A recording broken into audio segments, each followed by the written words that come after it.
Page 1 of 321. The Emotionally Intelligent Manager, How to Develop and Use the 4 Key Emotional Skills of Leadership. David R. Caruso and Peter Salove, 2004. 0.0. Introduction. Have any of these statements been made to you? Let's not get too excited. You are being way too emotional about this. We need to look at this rationally. We are taught that emotions should be felt and expressed in carefully controlled ways, and then only in certain environments and at certain times. This is especially true when at work. It is considered terribly unprofessional to express emotion while on the job. 1. We all believe that our biggest mistakes and regrets are due to being overly emotional, the times when our emotions get the better of us. After all, emotions are remnants from 300 million years ago, when they were necessary for the survival of our species. 2. We believe that this view of emotion is incorrect. After 300 million years, give or take a few million, human brains have gotten bigger and more complex but still have the wiring for emotion. The emotion centers of the brain are not relegated to a secondary place in our thinking and reasoning but instead are an integral part of what it means to think, reason, and be intelligent. This is the essence of the work conducted by University of Iowa neuroscientist Antonio Damasio. 3. The fundamental premise of the emotionally intelligent manager is that emotion is not just important but absolutely necessary for us to make good decisions, take optimal action to solve problems, cope with change, and succeed. This does not mean that you jump with joy every time you make a sale or that you sob your heart out when you aren't promoted. Instead, the premise of the emotionally intelligent manager replaces the conventional view of emotion with an intelligent view, one that might sound like this. Let's get excited. You are not being emotional enough about this. We need to look at this emotionally and logically. The emotionally intelligent manager is organized around an ability-based approach to emotional competencies that was developed in the late 1980s by 2 psychologists, John, Jack, Meyer and Peter Salove, and called emotional intelligence. 4. This intelligent approach to emotions includes 4 different skills arranged in a hierarchical fashion. We explain the importance of each of the 4 emotional skills and provide you with concrete techniques to improve and use these skills in the workplace.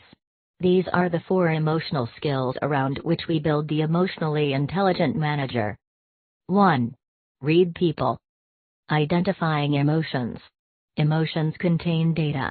They are signals to us about important events going on in our world, whether it's our internal world, social world, or the natural environment. We must accurately identify emotions in others and be able to convey and express emotions accurately to others in order to communicate effectively. 2. Get in the mood. Using emotions. How we feel influences how we think and what we think about. Emotions direct our attention to important events, they ready us for a certain action, and they help guide our thought processes as we solve problems. 3. Predict the emotional future. Understanding emotions. Emotions are not random events. They have underlying causes, they change according to a set of rules, and they can be understood. Knowledge of emotions is reflected by our emotion vocabulary and our ability to conduct emotional what-if analyses. 4. Do it with feeling. Managing emotions. Because emotions contain information and influence thinking, we need to incorporate emotions intelligently into our reasoning, problem-solving, judging, and behaving.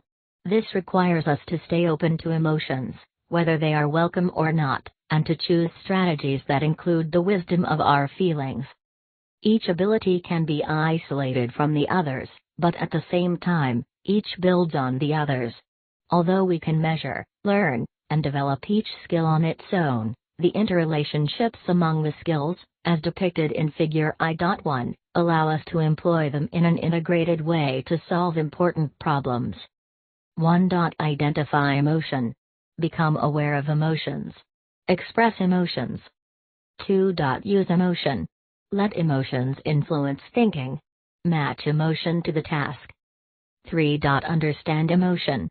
Find out what emotions mean. Conduct what is analyzes. 4. Manage emotions. Stay open to emotions. Integrate emotions into thinking. A diagnostic example. Here is a simple example to show how this process model of thinking and feeling works. You are conducting a product development team meeting with a number of items on the agenda. There is some discussion regarding the items, and once everyone has had a chance to provide input, you ask for consensus agreement before you move on to the next item. Most of the items are discussed efficiently, and you have a good deal of agreement by team members. You find that you are moving quickly through the list. The next item has to do with the latest changes to the product specs requested by your internal customer, the marketing VP. Such changes are not unusual, they have been requested before in this project, and you consider these particular changes to be fairly minor. There is general agreement by the group for the need to alter the plan, and you are about to move to one of the last items on the agenda. But something holds you back, keeps you from moving on, and you pause to reflect briefly before closing down the discussion. It's nothing that anyone has said that gave you pause, but it certainly was something. Almost without thinking, you mentally review the requested changes and feel less sure about them. Something does not seem quite right, does not feel right to you.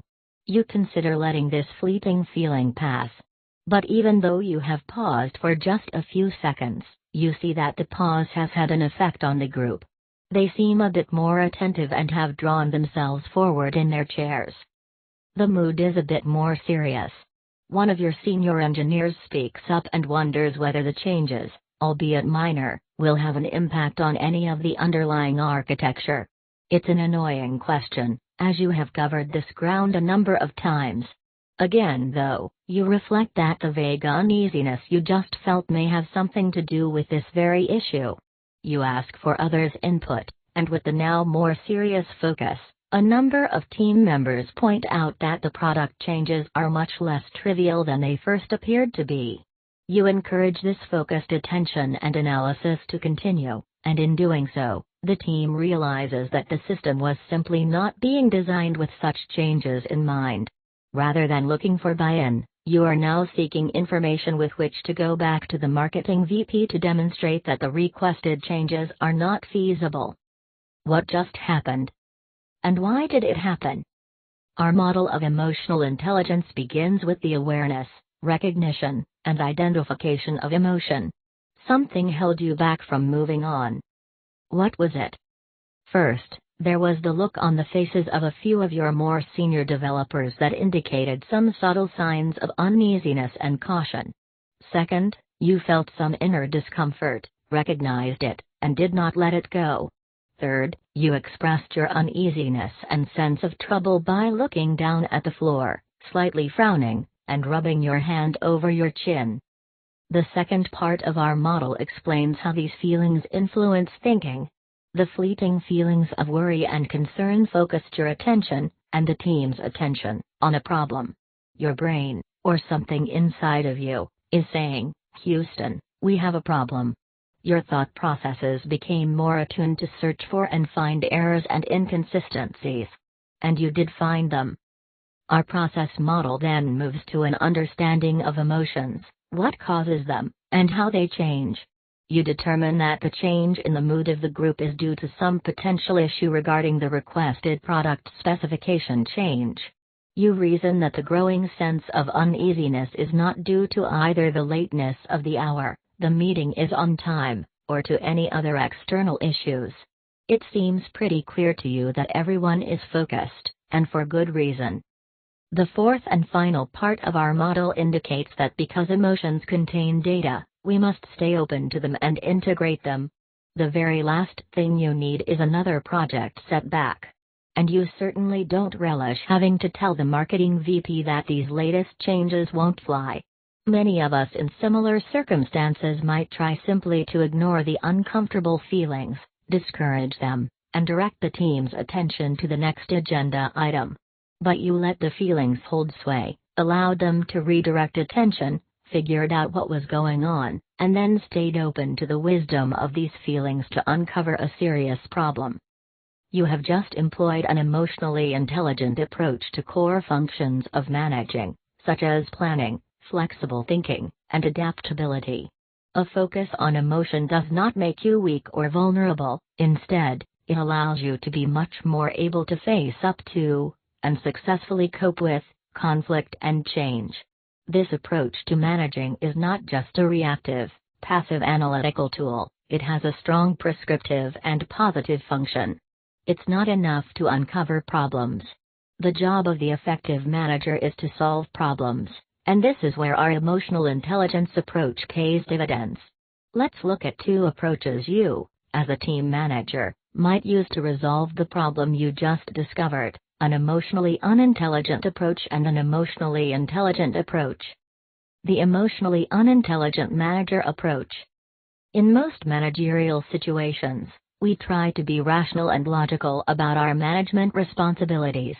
After all, this is what we are being paid to do: to think, to decide, and to act intelligently. We get paid to think, not to worry or to feel. This approach seems sensible, but, as you'll see, is not very effective. Accordingly, you go back to the marketing VP and tell her that the team can't make the launch deadline if these changes are required. She looks surprised and somewhat displeased. That begins a cascade effect. Now in a negative mood, she begins to focus on details, and her search for problems and errors is enhanced. She begins to think about other promises you have made and not kept. You claim that you never actually agreed to the revised specs, and the situation degenerates even further. The result is that she is truly angry with you, as anyone would be in this situation, and you sullenly and reluctantly agree to whatever is asked of you. Not a pretty outcome, is it? You are completely rational and logical. You are calm and straightforward. And you were also quite ineffective. A truly intelligent approach to managing people must go beyond the search for a holy grail of unsullied rationalism. A better approach. The emotionally intelligent manager prepares and plans for important social interactions. We don't mean that you need to do a month-long strategic planning effort before each meeting you have, but the smart thing to do is to use the skills we've outlined to enhance your interpersonal effectiveness. Let's return to the marketing VP situation. You know the marketing VP pretty well. You realize that if you just state the problems in a straightforward manner, she will not be very happy. Think about it. After all, you sort of mentioned that the changes didn't seem to be all that major. In fact, you might have even said something like, "I think we can handle that." If anything, she is expecting good news from you. What will happen if you deliver unexpected news? It will be a surprise, an unpleasant surprise at that, and her positive mood will likely turn negative very quickly. If you understand emotions, and if you use your emotional strategic planning ability, you will be able to avoid such an outcome. In reality, you don't have a rote strategy that you'll employ. You never do, because the exact approach you take must be a function of your emotional situation analysis of how the other person feels at the moment. Is the starting mood positive or negative? Let's say that the VP seems happy and upbeat. That means that your job is to help her to maintain a slightly positive mood, which will enable her to see and to stay open to creative alternative solutions. You understand that you simply cannot announce a major problem and have her maintain her composure, so instead you indicate that you brought the latest changes to your team, and they discovered a number of issues. However, you would like to discuss some ways they came up with to deliver the functionality over a longer period of time while keeping the initial product launch date unchanged. You'll need to stay attuned to various cues in order to determine how the approach is being received and to modify it accordingly. This won't be easy to do, and it won't necessarily be fun, but this is exactly why they are paying your salary. This is the job of an effective manager. The emotionally intelligent manager leverages the 4 skills in our model by 1. Identifying how all of the key participants feel, themselves included. 2. Using these feelings to guide the thinking and reasoning of the people involved. 3. understanding how feelings might change and develop as events unfold. 4. Managing to stay open to the data of feelings and integrating them into decisions and actions. Because the emotionally intelligent manager combines passion with logic, emotions with intelligence, readers from opposite sides of the heart-head debate can find value in our approach.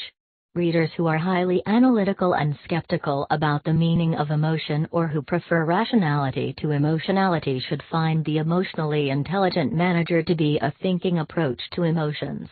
Readers who embrace the emotional side of life will find that the emotionally intelligent manager provides them with a structured way of viewing their world. Emotional intelligence and effectiveness in managers.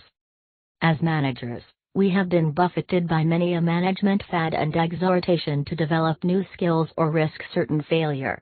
So we've dutifully gone to often terrific and valuable courses on creative thinking, quality circles, and self-directed work teams. We have also been exposed to other training efforts of more dubious quality and utility. Is emotional intelligence just another course, a passing fad? Or is it something new and of lasting value? After all, anyone who has even minimal work experience knows that emotional skills are not a prerequisite for being hired or promoted. The workplace abounds with stories of emotionally unintelligent managers who were considered successful, at least to a certain point. Have you ever worked for someone who said to you, as your boss, "I can tell you what to do, and you will do it"? Such bosses believe that their autocratic style works well, and they don't have to waste time explaining motives, soliciting cooperation, or engaging in dialogue. We've worked for a person like that. Karen was very emotional, but she motivated people by playing on their fears. She made promises she never intended to keep, told her boss things he wanted to hear, and acted, in short, like many of the managers we've all seen and worked for. She was a political animal, and that way of operating worked well for her in many ways. However, Karen did not seem to understand how her actions affected those of us who worked for her. Perhaps Karen would have cared if she had known, but she seemed oblivious to the feelings of her direct reports. Figure I.2 shows that Karen did not have a high level of any of the 4 emotional skills. Karen was considered an effective leader by many on the senior management team. She got things done, and her projects were at or under budget. If effective leadership depends on possessing emotional skills, then how come Karen was considered to be an effective leader? The moral of this story may be that we are paid to get things done. In a leadership situation, we get things done by directing the work of other people, no matter what it takes. So are emotions important at work? Do they matter? Does effective leadership truly require strong emotional skills? Karen and many others might well answer a decided no. The value of the skills of emotions. What, if any, advantage does emotional intelligence confer upon managers? Let's return to Karen for a moment. After a reorganization at her company, Karen's role changed, and she found herself in a matrix management situation in which she had to rely on others to obtain project resources. Telling people what to do no longer was an effective style for Karen. The trouble was that, although she managed by fear quite well, the fear tactics didn't work anymore. She had trouble connecting with people in ways that did not involve generating the specter of layoffs and failure.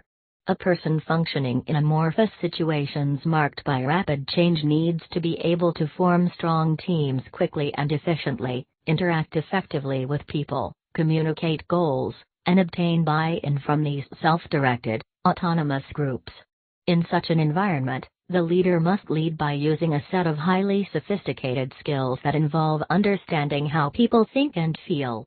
These are the skills of the emotionally intelligent manager.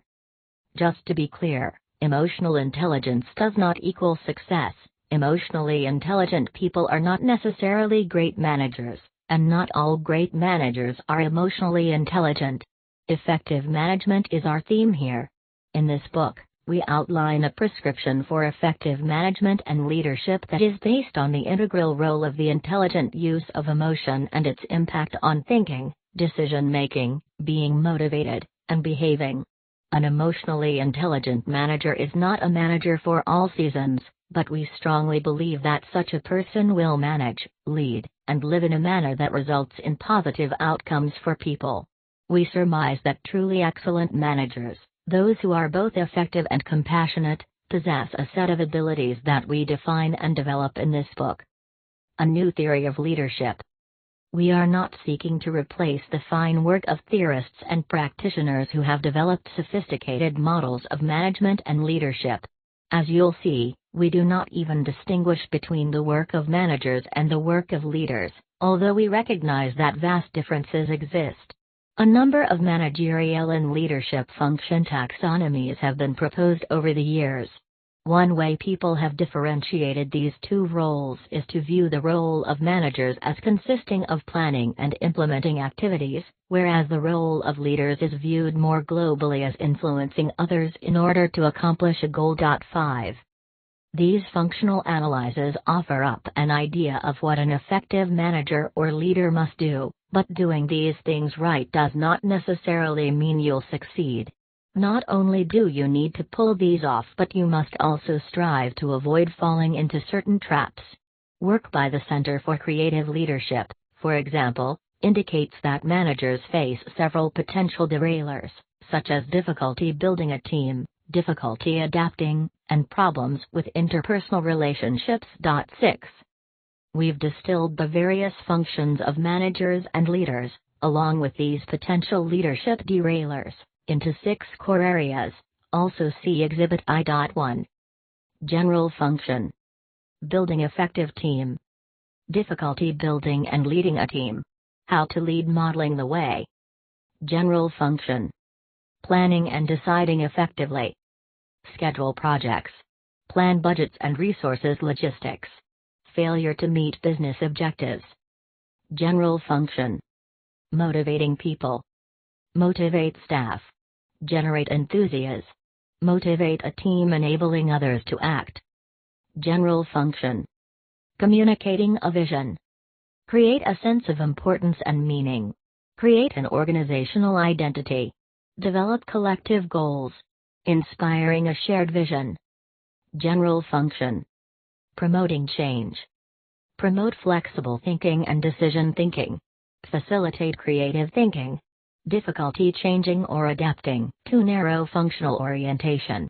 Challenging the process. General function. Creating effective interpersonal relationships. Conflict resolution among subordinates. Dealing with firing someone. Problems with interpersonal relationships. Encouraging the heart. 1.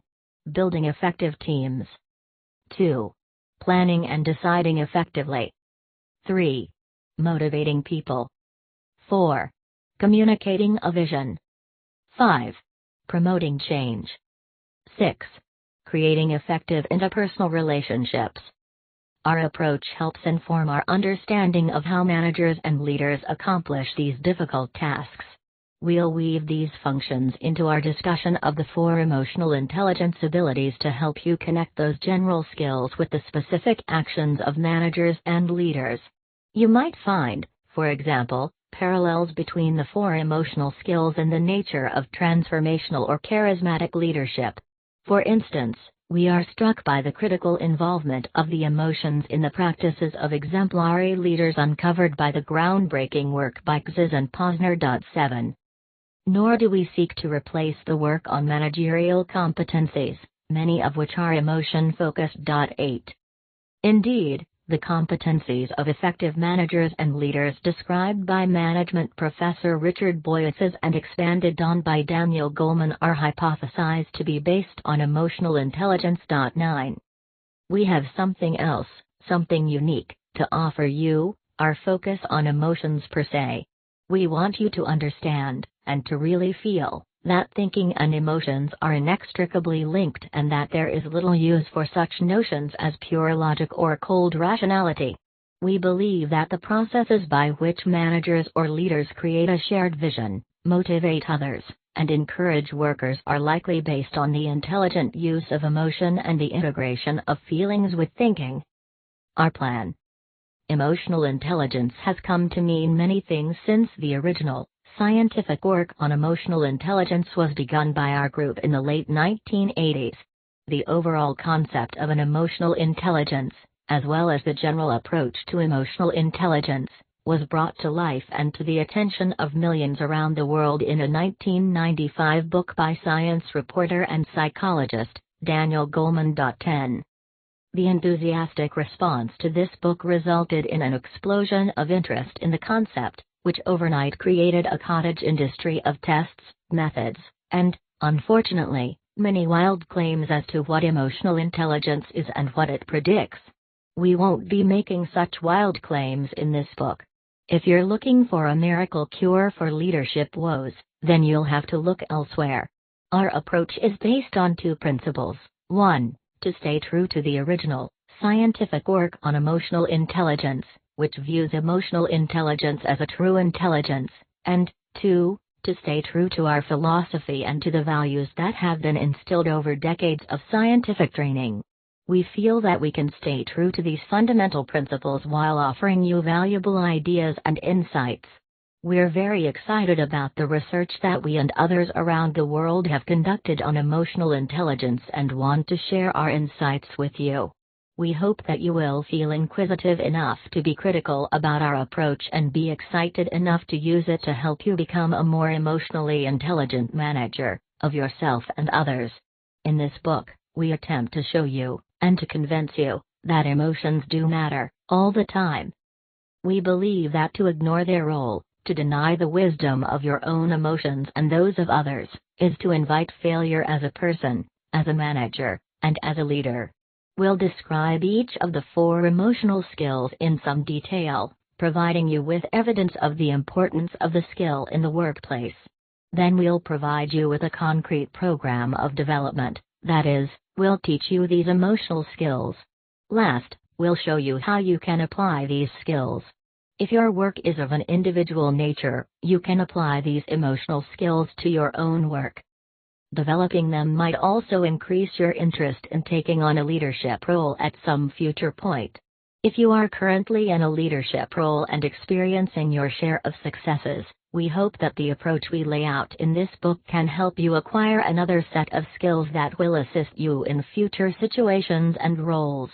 If you are already skilled in the domain of emotional intelligence, you might become motivated to use your skills in a leadership role. Whether you are an individual contributor, manager, or leader, you will find ways that our intelligent approach to emotions can be applied to each and every one of your working days. Page 24 of 321.